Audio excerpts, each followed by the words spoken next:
Graça e paz, irmãos. Abri a palavra do Senhor no livro de Gênesis, capítulo 22.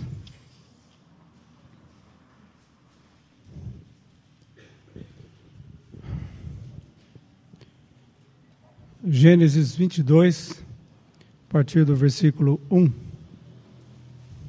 até o 14.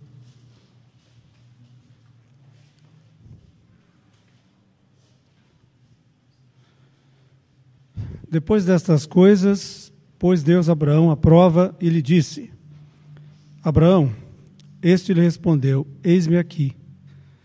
Acrescentou Deus: Toma teu filho, teu único filho, Isaque, a quem amas, e vai-te à terra de Moriá, oferece-o ali em holocausto, sobre um dos montes que eu te mostrarei.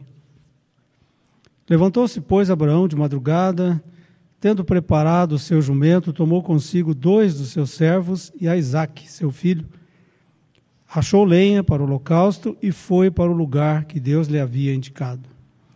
Ao terceiro dia, erguendo Abraão os olhos, viu o lugar de longe. Então disse a seus servos: Esperai aqui com o jumento.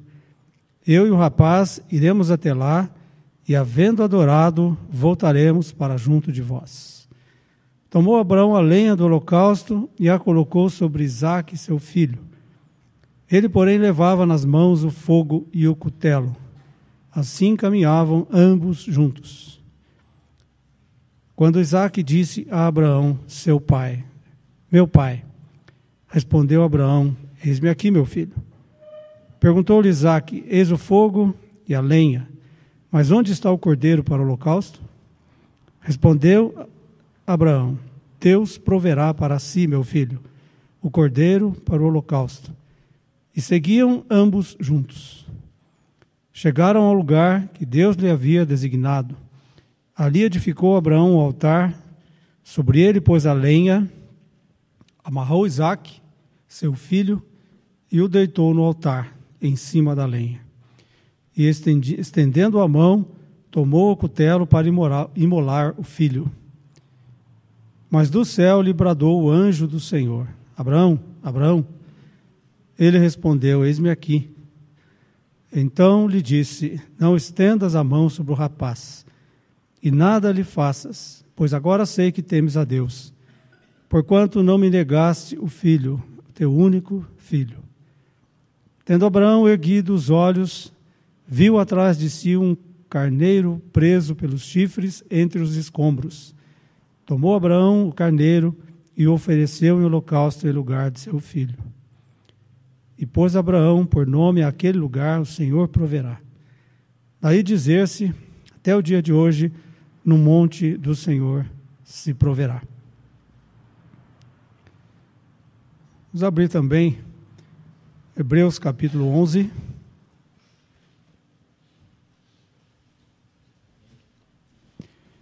Hebreus capítulo 11.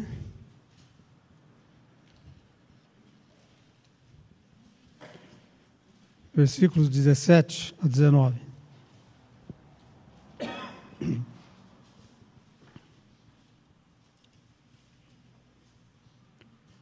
Pela fé, Abraão, quando posto à prova, ofereceu Isaque.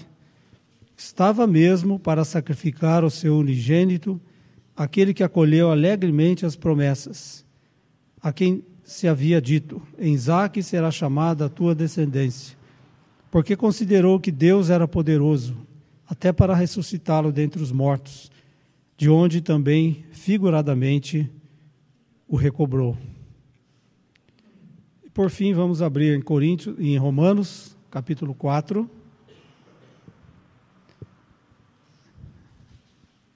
Os versículos 16 a 21. Romanos capítulo 4, a partir do versículo 16. Essa é a razão por que provém da fé, para que seja segundo a graça, a fim de que seja firme a promessa para toda a descendência, e não somente ao que está o regime da lei, mas também ao que é da fé que teve Abraão, porque Abraão é pai de todos nós, como está escrito: por pai de muitas nações te constituí. Perante aquele no qual creu, Deus que vivifica os mortos e chama à existência as coisas que não existem. Abraão, esperando contra a esperança, creu, para vir a ser pai de muitas nações, segundo lhe fora dito: assim será a tua descendência. E sem enfraquecer na fé, embora levasse em conta o seu próprio corpo amortecido, sendo já de 100 anos e a idade avançada de Sara, não duvidou da promessa de Deus por incredulidade, mas pela fé se fortaleceu, dando graças a Deus, dando glória a Deus, estando plenamente convicto de que Ele era poderoso para cumprir o que prometera. Amém. Pai, bendizemos Teu nome, Te glorificamos, Te exaltamos. Motivo pelo qual estamos aqui não é outro senão esse, Senhor. Te adorarmos, Te contemplarmos, termos comunhão contigo por meio de Cristo no Espírito. O Senhor é digno de toda adoração. Aquele que não poupou seu Filho, antes nele nos deu todas as coisas, tudo aquilo que precisamos. Por isso o Senhor é digno do nosso amor, da nossa devoção, da nossa adoração. Para a continuidade, Senhor, desse tempo de comunhão, onde lemos a Tua palavra, onde vamos compartilhá-la nesse momento, nós clamamos pelo Teu auxílio, pela ajuda do Teu Santo Espírito, que nos ensina, que nos convence, que nos constrange, que nos faz lembrar. Ó Senhor, nosso santo ajudador, nos assista nesse tempo de comunhão em torno da Tua palavra, porque estamos cada vez mais conscientes de que nada podemos por nós mesmos. Por isso nos entregamos a Ti, em nome de Cristo. Amém. Queridos, eu compartilhei alguns meses atrás a respeito, em cima de Hebreus, capítulo 11, o progresso de Deus na vida de Abraão, de como Abraão foi tomado da idolatria em Ur dos Caldeus e transformado no pai daqueles que creem. E esse texto que nós lemos hoje, em Gênesis, é a etapa final, é a consumação do trabalhar de Deus na vida do nosso irmão Abraão. É um texto maravilhoso, um quadro maravilhoso, e que mostra realmente o êxtase, a consumação, a maturidade do trabalhar de Deus na vida de Abraão. Naquela época compartilhamos como que Abraão saiu então da terra da idolatria de Ur dos Caldeus, sem nenhum conhecimento de Deus, e passou então a ser esse homem de fé que nós vemos retratado na palavra de Deus, que é exemplo, que é modelo e que é pai, espiritualmente falando, daqueles que creem. Como que isso aconteceu? Não é um piscar de olhos, não é em um dia, um ano e um mês, mas foi uma jornada de vida. Essas histórias estão na palavra de Deus, não é à toa. Seria já muito rico se elas nos fossem úteis para o ensino, né, das crianças, a gente conta, monta quadros. Seria muito bom, mas é muito mais do que isso. O Senhor nos ensina através da sua palavra, por meio de princípios e por meio de exemplos. Por isso estão registrados inúmeros exemplos. Temos dito que o Senhor não quis deixar um tratado de teologia. As religiões adoram isso, né? Você chegar num lugar e você sabe ali o que você tem que fazer, o que não tem que fazer. O ser humano adora esse tipo de coisa. Mas não é isso que o Senhor aqui pretende. Ele é um Deus que se revela. Ele é um Deus que nos criou e nos chamou para a comunhão. E é nessa comunhão vívida é que nós o conhecemos e somos transformados na sua própria imagem. Um livro de regras, um livro de dogmas, simplesmente seria entregue à nossa capacidade mental de discernir, a nossa força de vontade de praticar, ou seja, nós estaríamos entregues a nós mesmos. Não seríamos salvos de nós mesmos. E nós sabemos que nós não temos a capacidade nenhuma de agradar a Deus. E uma das razões pelas quais até a lei foi introduzida, lembrando que Abraão antecede a lei. Vejam que o chamado de Deus é um chamado de fé, de vida, de comunhão, que antecede a lei. A palavra de Deus deixa muito claro que a lei foi, digamos assim, ela foi interposta, ela foi adicionada. E Paulo deixa isso muito claro aqui em Romanos, para que o pecado fosse evidenciado no homem. Esse é o principal motivo. É claro que também tem outras razões. Tratar com um homem é uma coisa, tratar com uma nação é outra. Uma nação precisa de princípios reguladores, precisa de leis cerimoniais, precisa de leis comportamentais. Então, para isso também a lei foi adicionada.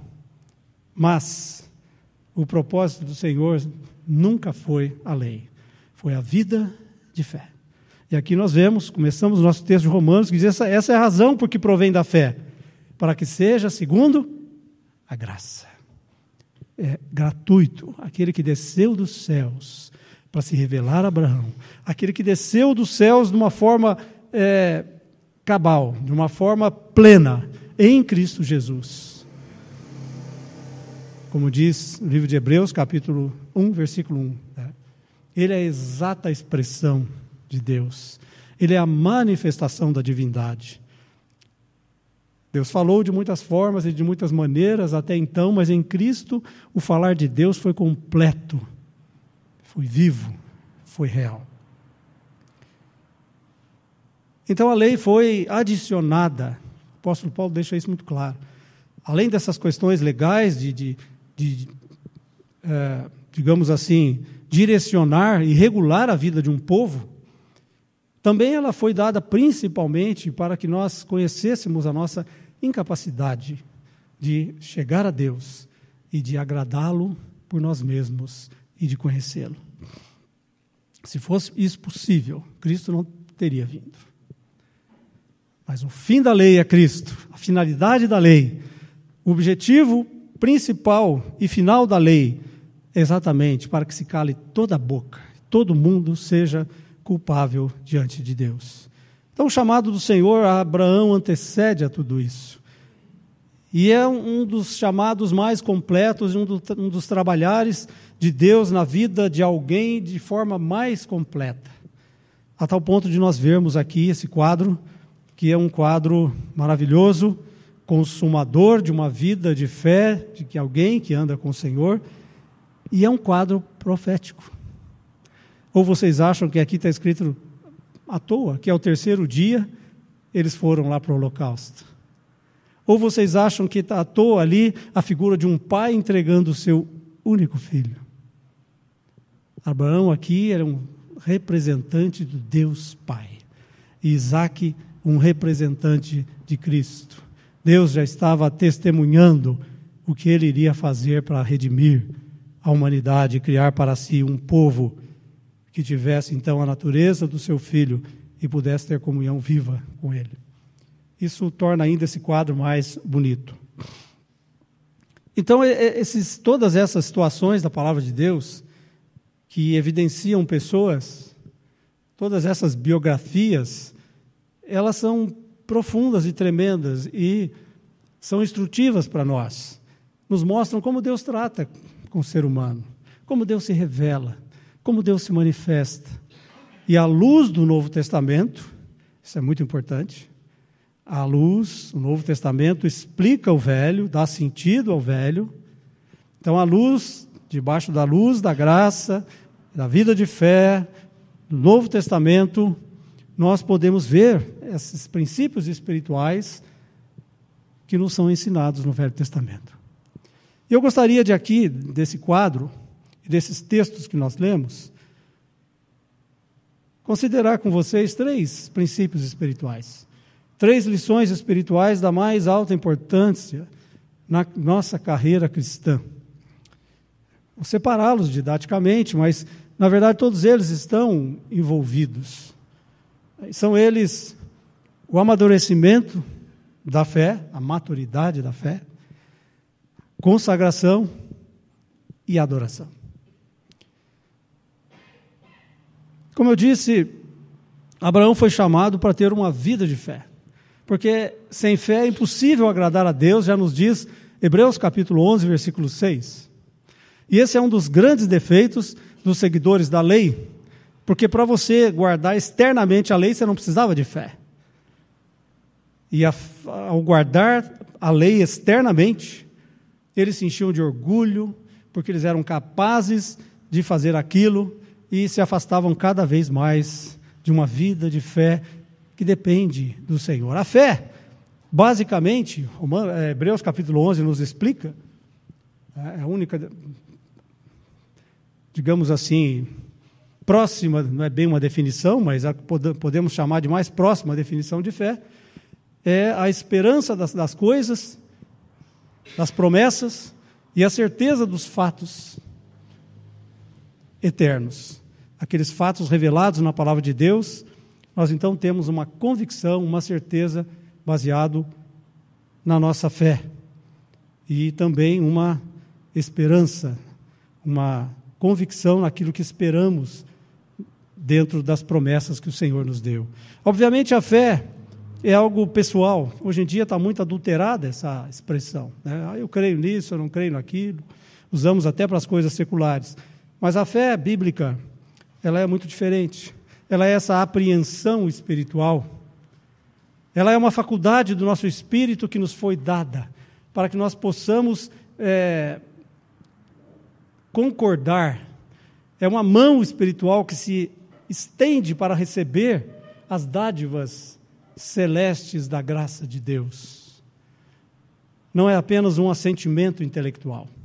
Não é apenas algo que toca a nossa mente. Pelo contrário, envolve o coração, porque é com o coração que se crê. E coração envolve afeição, envolve vontade, envolve o ser interior do homem. É impossível ao homem natural crer por si mesmo. Por isso que Efésios capítulo 2, versículo 8 diz que pela graça nós somos salvos mediante a fé, e isso não vem de nós, dom de Deus.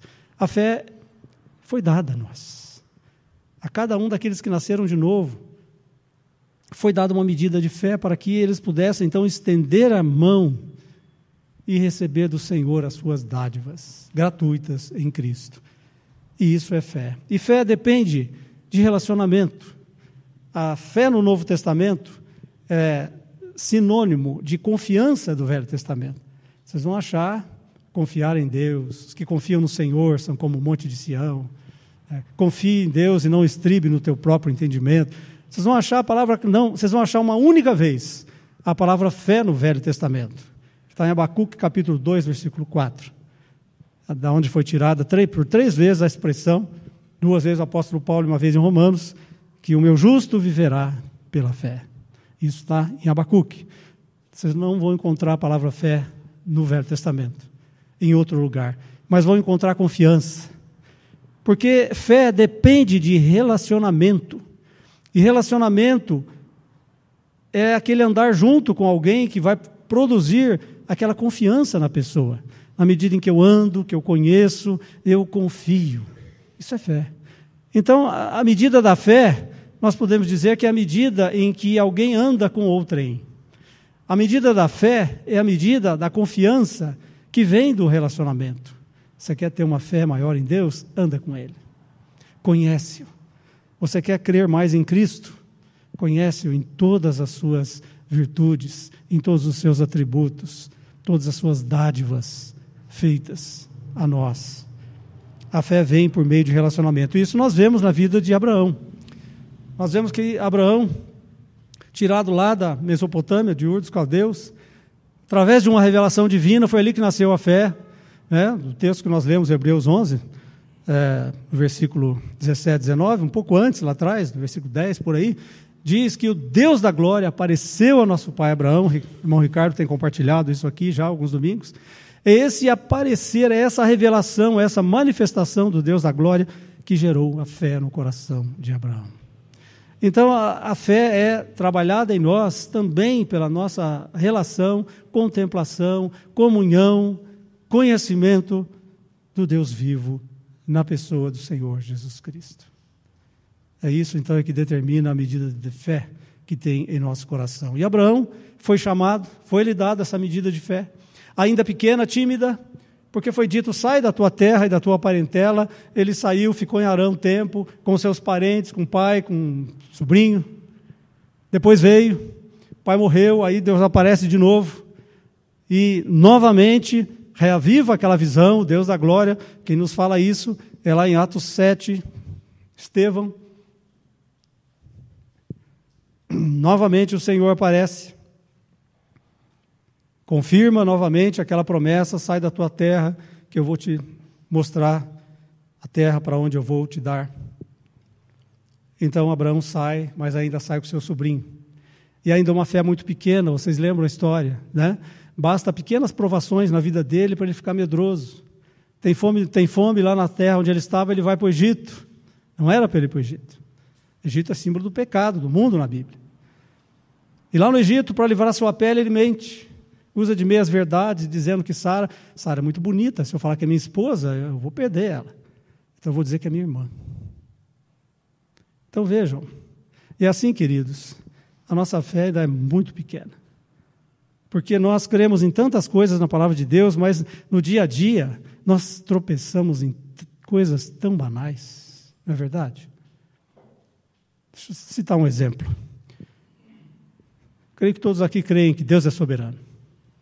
Deus é soberano, Ele pode todas as coisas. Mas nós, muitas vezes, agimos do nosso jeito. Queremos tanto uma coisa e vemos que podemos não conseguir aquilo, então a gente torce as coisas, usa de falsidade, de mentiras, de meias-verdades. Em vez de ir ao Senhor e clamar a Ele, nós damos o nosso jeitinho e cremos na soberania de Deus. Já pensaram nisso? Vocês já foram pegos nisso algumas vezes? Se cremos que Deus é soberano, nós devemos levar a Ele as nossas desejos, nossas vontades, nossos planos, submeter a Ele conforme a sua vontade e crer que, se for de sua vontade, Ele vai prover a maneira daquilo se realizar, sem que nós tenhamos que colocar as nossas mãos, dar o nosso jeitinho, usar as nossas meias verdades. Isso ainda é uma fé pequena. Eu aprendi isso de uma forma bastante dura, certa vez, passando uma situação bastante difícil, e maquinando projetos e maneiras e tal, e apresentando a pessoas, tentando sair daquela situação pela minha própria capacidade.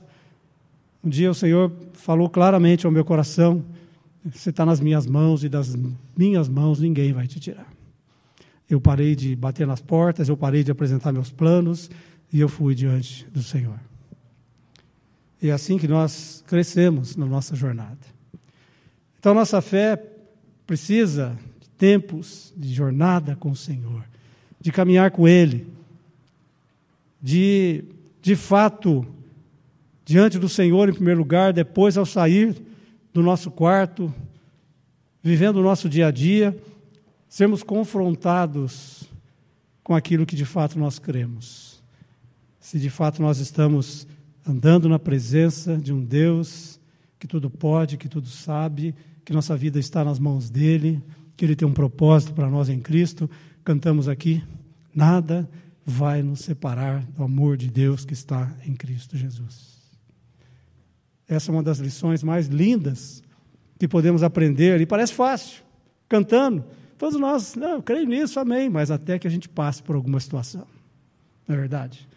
Aí vem o diabo, aproveita e traz uma dúvida, os nossos sentimentos não estão bons naquele momento, aí já surgem situações, a gente começa a razoar com Deus, começa a questionar isso, começa a questionar aquilo, e já vem a autoestima baixa ou alta, né, para atrapalhar, e que dê aquela segurança de que nada vai me tirar das mãos do Senhor, de que nada pode me separar do amor de Deus. Então, queridos, uma vida de fé, até que ela seja amadurecida, tem que passar por inúmeras situações na nossa caminhada, no nosso dia a dia. Depende sim do tempo que nós gastamos com o Senhor, porque é daí que vai sair as revelações, que vai sair o sentimento do amor de Deus, que vai sair o ensino que o Espírito vai nos levar da palavra, mas depende também de como nós levamos isso na medida em que nós tratamos as situações da nossa vida. E nós vemos isso na vida de Abraão. Abraão teve várias situações na sua vida, algumas das quais ele tropeçou. A mais séria que nós vemos um divisor muito, muito nítido de águas na vida de Abraão, ali em Gênesis capítulo 17, depois de ele ter gerado Ismael, depois de 13 anos de silêncio na sua vida, o Senhor vem e diz a Abraão: eu sou o Deus Todo-Poderoso, anda na minha presença e ser perfeito. Ali foi um divisor de águas. A partir dali, nós temos um outro Abraão, que não mais olhava para si, para o cumprimento das promessas do Senhor, que não mais olhava para si buscando as virtudes que Deus esperava dele, mas ele aprendeu que é olhando para o Senhor. Ele é que era o Deus Todo-Poderoso, ele é que era o Deus Todo-Suficiente. E é nisso que nós estamos aprendendo. Cristo é o nosso Todo-Suficiente. Paulo diz que aprendeu isso. Ele aprendeu a viver contente em cada situação, ele aprendeu a viver uma vida de fé, ele aprendeu que a vida dele era Cristo, por isso ele podia testemunhar: para mim o viver é Cristo. Por isso ele podia dizer: vivo não mais eu, mas Cristo vive em mim. Porque ele aprendeu que por mais sábio que ele fosse, inteligente, capaz, treinado, ele não podia mover uma palha em questões espirituais.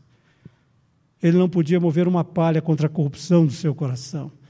Ele não podia mover uma palha para agradar a Deus de si mesmo.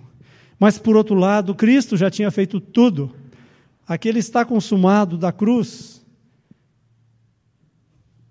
significava que Cristo tinha dado tudo aquilo que ele precisava e tudo aquilo que nós precisamos para a nossa caminhada cristã, para nós vivermos, agradarmos o Senhor e conhecermos ao Pai. Essa é a jornada de fé. E o amadurecimento da fé é necessário situações. Tiago diz na sua carta, em Tiago capítulo 1, versículos 2 e 3, um texto bastante conhecido: tende por motivo de toda alegria passardes por várias provações, porque a provação da vossa fé, uma vez confirmada, produz perseverança. É a perseverança tendo ação completa.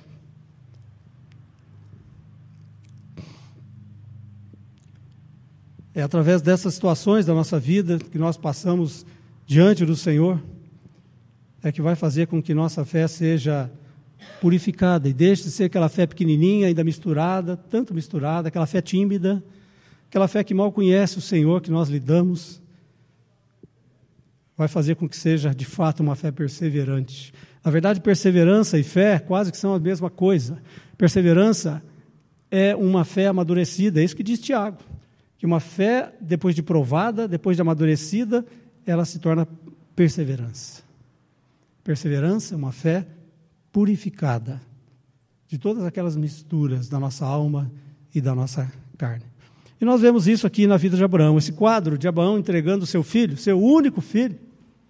Não vamos delongar mais, mas é um quadro maravilhoso. Imagina, o Senhor quis deixar claro, é como se ele tivesse, digamos, colocando o dedo na ferida de Abraão, lembrando Abraão: Abraão é teu único filho, você não tem outro. Se esse for embora, o que vai acontecer com a promessa? Entrega teu filho, teu único filho.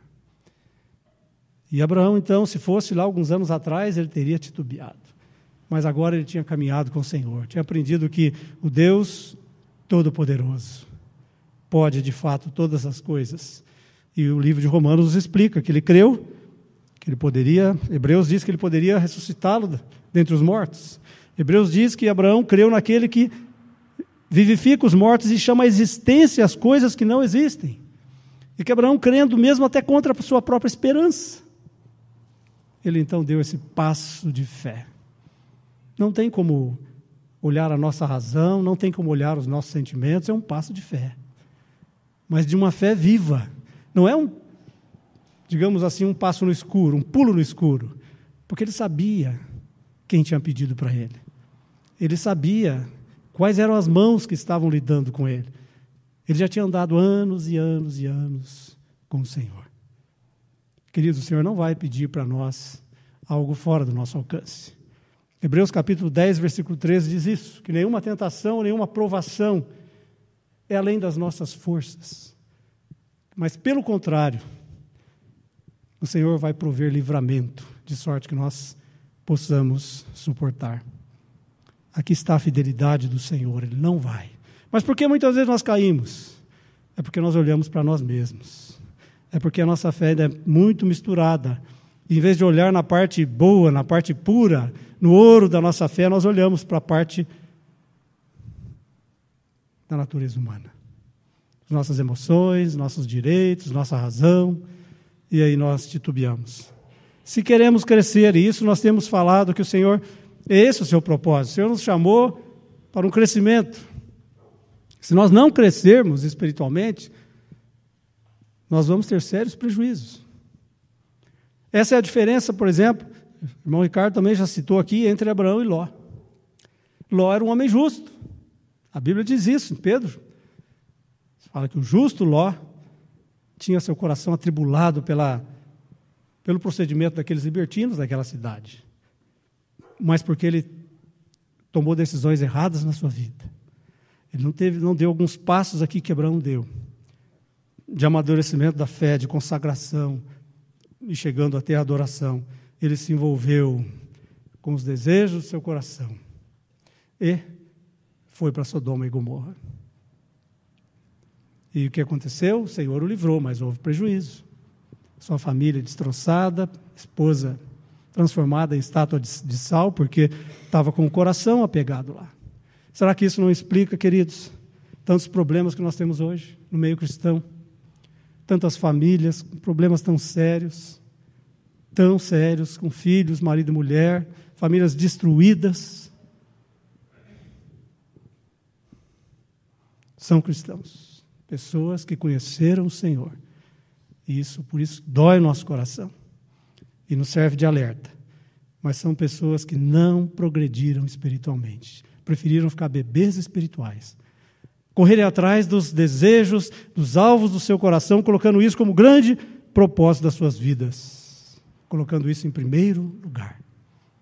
Não que o Senhor vai tolher todos os desejos do nosso coração, de forma alguma. Mas como vamos ver, eles não podem ocupar o primeiro lugar. Então, aqui nós temos um passo de amadurecimento, de consumação de uma fé amadurecida, decorrente de uma jornada com o Senhor, de um caminhar com o Senhor, de histórias com o Senhor. Que isso, então, nos motive, dia a dia, a caminhar com o Senhor, a buscar luz da comunhão, da sua presença, e em tudo aquilo que nós fizermos, nós procurarmos confrontar as coisas debaixo da luz do Senhor, e não debaixo da luz da nossa sabedoria, senão nós não vamos crescer. A segunda lição espiritual, para a gente andar um pouquinho mais rápido, consagração. Isso também está muito claro. Consagração. Porque o Senhor pediu Isaac, porque era dele. Abraão também. E eu tenho dito aqui uma frase que me marcou muito tempos atrás, que quando o Senhor pede Isaac, não é Isaac que o Senhor quer, é Abraão. Tudo aquilo que o Senhor nos dá, tudo aquilo que nós temos, que nós somos, e obviamente tudo isso ou é dado diretamente por Deus ou é permitido por Deus. Não é verdade? A palavra do Senhor diz, e daí? O que você tem que não foi te dado? Tua vida foi te dada, teus dons foram te dados, tudo foi dado. Nenhum de nós pode levantar aqui, peito aberto, orgulho, e dizer não. Bater no peito e dizendo isso é meu, porque eu consegui por mim mesmo. Você pode ter lutado, trabalhado, herdado, seja o que for, mas foi debaixo da misericórdia ou da permissão do Senhor. Até o ímpio.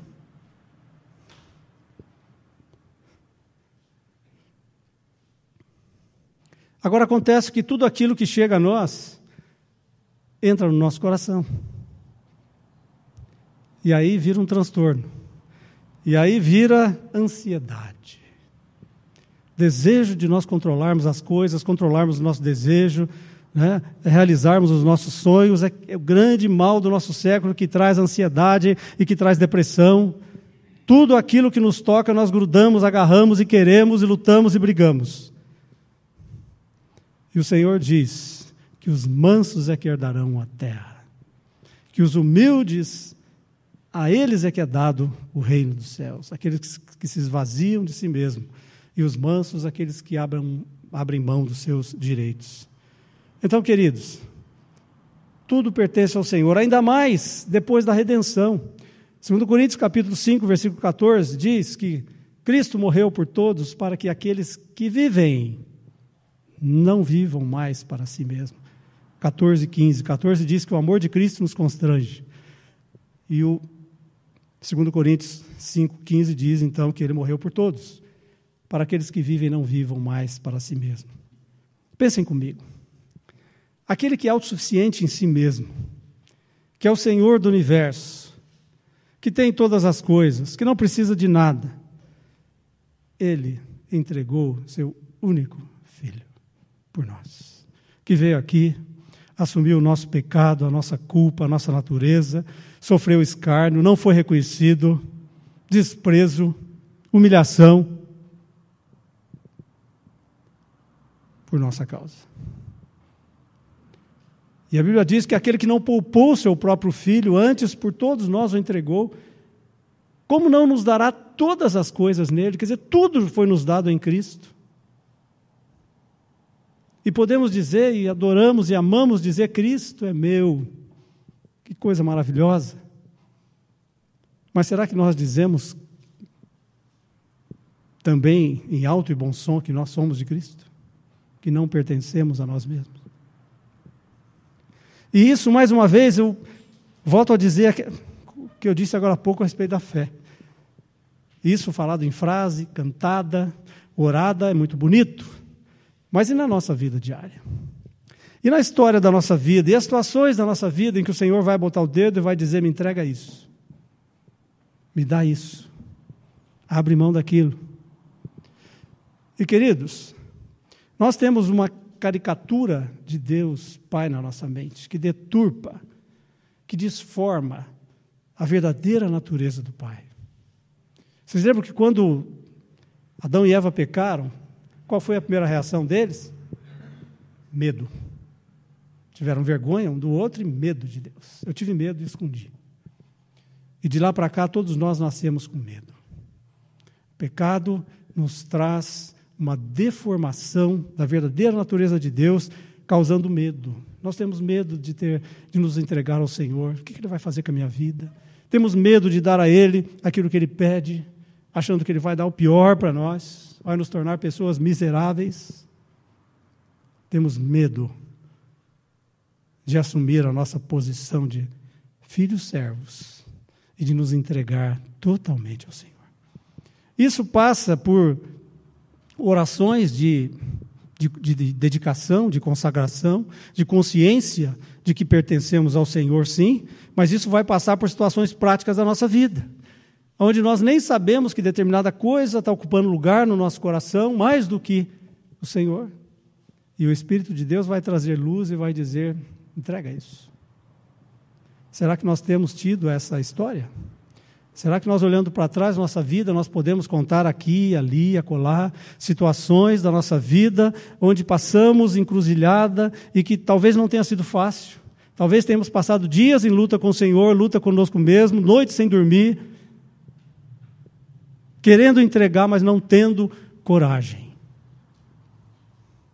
Nós precisamos desse histórico, porque é isso que vai nos amadurecer e que vai revelar a verdadeira face do Pai.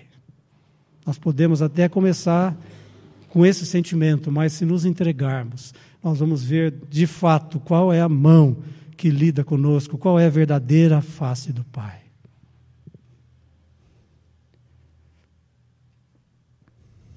Na medida em que nós nos entregamos, nós vamos vendo com mais clareza tudo aquilo que Ele deu a nós. Nós falamos que temos tudo em Cristo, mas nossos olhos são como que tapados para de fato ver a realidade daquilo que Cristo é para nós. É na medida em que realmente cremos que pertencemos a Ele e vamos nos entregando, é que vamos vendo a realidade daquilo que Cristo é para nós. tamanho do nosso Cristo. Isso aconteceu também na vida de Abraão. Abraão teve pelo menos 4 fases na vida dele. Ele já teve que abrir mão. Sai da tua terra e da tua parentela. É um passo de fé ali. O Deus da glória apareceu a ele. E ele viu que era muito mais bonito, mais rico, mais precioso conhecer esse Deus do que ficar ali adorando aqueles ídolos. Mas custou a Abraão alguma coisa. Ele teve que abrir mão, sair da sua terra, da sua parentela, e durante muito tempo ser como um beduíno no deserto, armando e desarmando tenda. Depois, quando teve que separar de Ló, seu primo querido de tantos anos que andou junto com ele, também ele teve que abrir mão. Depois, quando teve que separar de seu filho Ismael, também ele foi difícil. O Senhor disse, manda embora. Ele não vai ter herança junto com o filho. E agora Isaac. Não foi fácil para ele dar esse passo de fé. Mas veja que, como eu disse, o Senhor não queria Isaac, o Senhor queria Abraão. E consagração é isso. O Senhor não quer nossas coisas, Ele não precisa das nossas coisas. Ele já tem tudo. Pertencemos a Ele com tudo aquilo que somos, Ele tem o que quiser, Ele quer a nós. E Ele sabe que as coisas grudadas no nosso coração, seja sentimento, seja sonho, seja dinheiro, seja pessoas, seja o que for, coisas grudadas no nosso coração, vai nos levar à infelicidade. E é uma vida voltada para nós mesmos. Por isso, então, Ele pede que nós entreguemos a Ele. Consagração hoje é um termo muito desgastado, né? Fala-se em consagração, pelo contrário, alguém cheio de orgulho, alguém que conquistou alguma coisa, ele está consagrado. Mas não é essa a conotação bíblica. Consagração na Bíblia significa dedicação total, integral. Então, consagração a Deus significa uma entrega absoluta minha, de tudo que sou, que tenho, de dons, de posses, pertenço a Ele. Isso é consagração. E a motivação para nós nos consagrarmos sempre é o amor de Cristo nos constrange. Nós vamos sempre ter o foco no nosso coração, na nossa mente, de que Cristo se entregou por mim.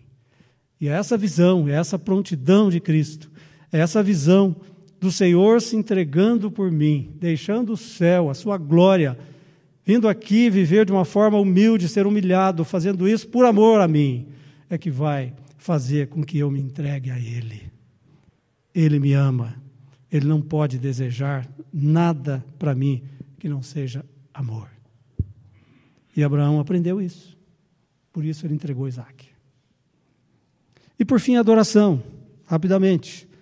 Se vocês voltarem no texto lá, vocês vão ver que, no versículo 5, Abraão está dispensando, dizendo para os seus servos ficar esperando aqui no pé do monte Moriá, e diz, então disse, Gênesis 22, 5, então disse a seus servos, esperai aqui com o jumento, eu e o rapaz iremos até lá, e havendo adorado, voltaremos para junto de vós. Veja só, o que Deus tinha pedido para ele?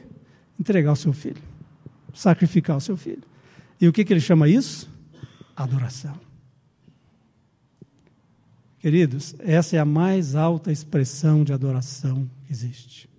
Nós achamos que adoração é cantar música, né? É fazer um culto. Adoração é algo do coração. É um coração devoto. Só aquele que ama pode adorar. Só aquele que se relaciona que pode adorar. O Senhor Jesus, nós não vamos ler devido ao tempo, mas se nós entrássemos lá em João capítulo 4, aquele diálogo de Jesus com a mulher samaritana, ali o Senhor vai dizer, nós adoramos o que conhecemos. Só é possível adorar aquilo que se conhece. A adoração vem de comunhão. Por isso eu coloquei no final. Porque realmente vem o crescimento da fé, consagração e, por fim, a adoração.